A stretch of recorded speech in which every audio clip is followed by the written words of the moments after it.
RJ ऍडी सोबत only on big FM. नमस्कार, सगळ्यांचं स्वागत. आणि आज आपल्यासोबत आहेत गिरीश ओक सर. तुम्हाला माहिती आहे पुण्यात बालकरंडक होतंय. बाल कला ही जी आहे ही सगळ्यांपर्यंत पोहोचावी, हे एक व्यासपीठ आहे, हे सगळ्यांपर्यंत पोहोचावं यासाठी आपण बोलणार आहोत.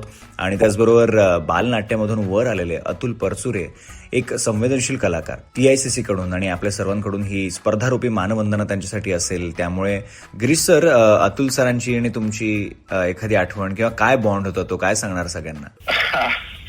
काय सांगू, he was my younger brother.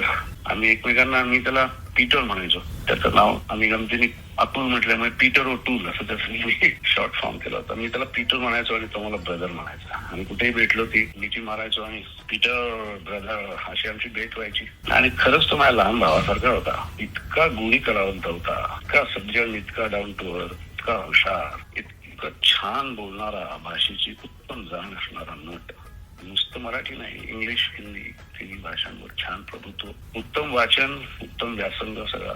आणि भेटी आमच्या तशा कमी व्हायच्या, पण ज्या काय व्हायच्या त्या खूप छान व्हायच्या. काहीतरी आदान प्रदान व्हायचं. तो माझी सगळी नाटकं बघायचा, मी त्याची सगळी नाटकं बघितलेली आहेत. त्याला खूप आधीपासून बघितलं आणि खूप लहान असतानापासून त्याने एक क्षेत्र निवडलं.